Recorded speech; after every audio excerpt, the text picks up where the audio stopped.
ایک ایسے طاقتور نام کے اتنے طاقتور پاورفل وظیفہ بتاتے ہیں کہ آپ لوگ حیران ہو جاؤ گے۔ اذان کے درمیان میرے بھائیو اس طریقے پہ لفظ یا وہاں پڑھ لے، آپ کو رزق کی تنگی ہے ختم، عدالتی فیصلے پریشانی ہے ختم، مقدمے ہے، دشمنی ہے، کاروبار نہیں چل رہا ہے، بیماری ہے، یہ سب اگر ختم نہیں ہو گئے، ڈاکٹر شیر علی شاہ صاحب رحمۃ اللہ علیہ نے فرمایا کہ بھائی پھر ہمیں بتاؤ کہ تم نے سچ نہیں بتایا، کس طرح ختم ہو جائیں گے؟ دیکھو ایک مسئلہ آپ لوگوں کو بتاتے ہیں۔ ایک بندہ ڈاکٹر کے پاس جاتا ہے اور ڈاکٹر کو وہ ایک دن کی دوائی دیتا ہے، پھر وہ دوائی لے کے پھر کہتا ہے یار یہ ڈاکٹر ٹھیک نہیں، کیوں؟ میری بیماری ٹھیک نہیں ہوئی۔ ایک دن سے بندہ ٹھیک نہیں ہوتا یار، آپ اس کو پڑھتے رہے، پہلے دن سے آپ کو نتائج آنا شروع ہو جائیں گے۔ اگر آپ کی رزق کی بیماری، رزق کی پریشانی ہے تو پڑھتے رہے، آپ کی پریشانی ختم ہو جائے گی۔ جو بھی پریشانی ہے اس کو پڑھتا رہے۔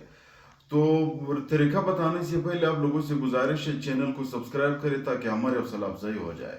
کس طرح؟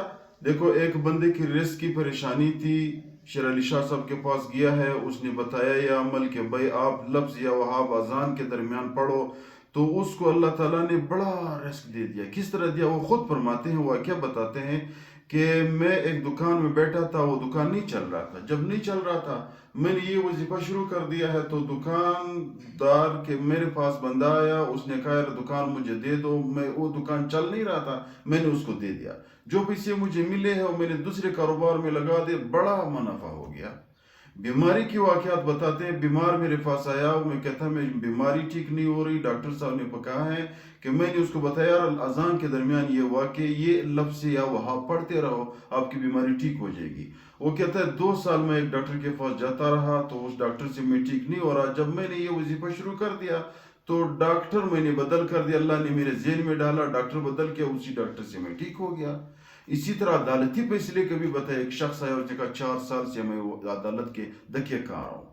ڈاکٹر صاحب رحمۃ اللہ علیہ نے اس کو یہ بتایا تھا کہ بھائی اذان کے درمیان یہ وظیفہ کرتے رہو، آپ کے فیصلہ اللہ تعالیٰ کر دے گا۔ اس نے کہا کہ 7 دن نہیں ہوا تھا، 7 دن کے اندر ہمارے پاس بندہ آیا، کہتے یار جرگہ کرتے ہیں، سالس لے لیتے ہیں، ہم یہ عدالتوں سے تنگ ہو گئے، ہم نے جرگہ کر دیا، سالس لے لیا، فیصلہ ختم ہو گیا۔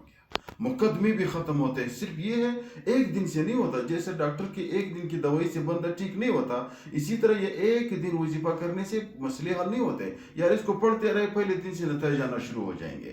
تو کیا ہے میرے بھائیو وظیفہ؟ کیا ہے وظیفہ؟ ہے اگر آپ کو مشکلات ہے، عدالتی مقدمے ہے، رزق کی تنگی ہے، تو اذان کے درمیان اس وظیفے کو لفظ یا وہاب کو 21 دفعہ پڑھو۔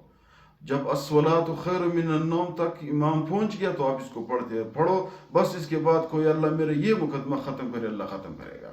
اگر آپ کو بیماری ہے، مشکلات ہے میرے بھائیو، تو بیماری میں اذان کے درمیان الصلاۃ خیر من النوم پہ جب امام پہنچ گیا صبح کے اذان پہ تو 7 دفعہ پڑھ لو۔ اگر دشمن کی ڈر ہے پھر بھی 7 دفعہ 11 دفعہ پڑھ لو، اللہ تعالیٰ آپ کی دشمنی بھی ختم کرے گا، آپ کی بیماری بھی ختم کرے گا، صحت بھی دے دے گا، مشکلات، عدالتی فیصلے اس لفظ کی طاقت سے اللہ تعالیٰ پڑھے گا۔ کون سا لفظ ہے؟ یا وہاں پڑھتے رہو، انشاءاللہ تمام مشکلات ختم ہو جائیں گے۔